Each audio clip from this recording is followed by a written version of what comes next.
Non, effectivement. Pourtant, on avait bien débuté le match. On a marqué vite sur une des premières situations. Après, ce qu'on peut regretter, c'est qu'on a eu, les possibilités d'arriver à la pause avec un double avantage et on ne l'a pas fait. Et quand c'est comme ça, on n'est pas à l'abri d'un coup de pied arrêté, là où on sait qu'ils ont beaucoup de joueurs à plus d'1,90 m et qui pouvaient être dangereux. Et ensuite c'est juste de notre faute si on a perdu, parce que on n'est pas obligé de leur donner une situation favorable alors qu'on est en supériorité numérique. Mais on aurait certainement dû mener aussi avant, si c'est pas une fois, si c'est pas deux, c'est au moins deux, sur le fait qu'il n'y a pas d'assistance vidéo à l'arbitrage en Coupe d'Europe. Et que donc, comme je l'ai déjà dit, les arbitres de surface ne servent à rien. On aurait pu aussi rattraper cette mauvaise passe, hein. Il n'y a pas que ça, mais il faut que les nouveaux s'intègrent. Douillet, Tchaletadza a fait un bon match. Voilà, mais après, il faut effectivement qu'ils apprennent à réagir avec les paramètres de l'équipe. Mais bon, c'est pas spécialement ce qui nous a coûté le fait de pas marquer en première période ou de pas prendre l'avantage sur des situations. On aurait dû le faire même en deuxième.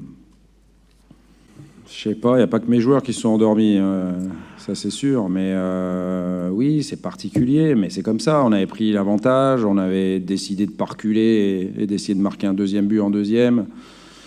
Et puis encore une fois, on savait qu'il pouvait être dangereux sur coup de pied arrêté. On aurait dû en concéder un petit peu moins, même si c'est pas simple. Oui, c'est sûr que ça aide l'adversaire quand il n'y a personne dans le stade et que tu es en déplacement, ça c'est sûr. Mais c'est pas une excuse, c'est pas du tout une excuse. Voilà. Ben, c'est sûr que c'est pas une bonne soirée ce soir aussi parce qu'on a perdu Adil rapidement.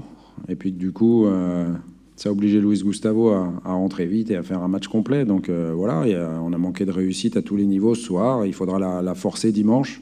Parce que maintenant, on ne peut plus rien changer sur ce match-là et il faut se concentrer sur de nouveau le championnat et aller faire un résultat à Lyon. Il n'y a que ça qui nous anime maintenant. Donc ça sera sans Adil, oui, vraisemblablement. Ben, ce qui est certain, c'est qu'il va non seulement falloir rattraper les points à l'extérieur, donc ça veut dire qu'il faudra aller gagner à Limassol, mais je pense qu'une seule victoire à l'extérieur sur les 3 déplacements pourrait ne pas suffire. Donc il va falloir aller chercher beaucoup plus de points à l'extérieur que ce qu'on en a pris la saison dernière. Et puis bien évidemment, si possible, gagner les deux matchs qui nous restent à domicile. Donc oui, c'est une mauvaise entame et ça nous oblige à vite gagner des matchs. Et oui, quand on perd, on n'est jamais...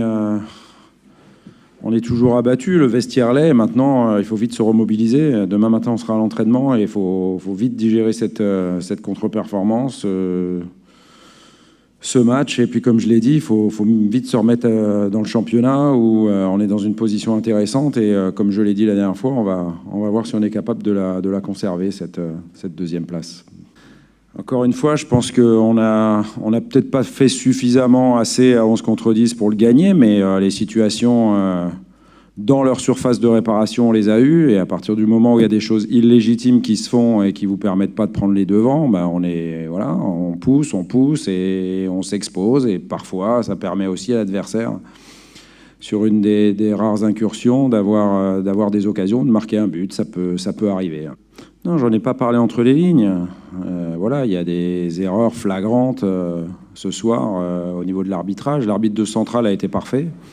Il a fait son travail, mais par contre, il n'a pas reçu l'aide qu'il aurait dû recevoir. Et encore une fois, l'UEFA, il viendra parce qu'ils seront obligés de faire comme les championnats majeurs européens, c'est-à-dire qu'aujourd'hui, on ne peut pas avoir des choses à 2 vitesses, des championnats avec l'assistance vidéo et puis des erreurs d'expulsion de joueurs ou de pénalty non sifflés qu'on peut pas rattraper parce que c'est humain de se tromper aussi, voilà. Mais j'ai été explicite, j'ai rien dit à demi-mot.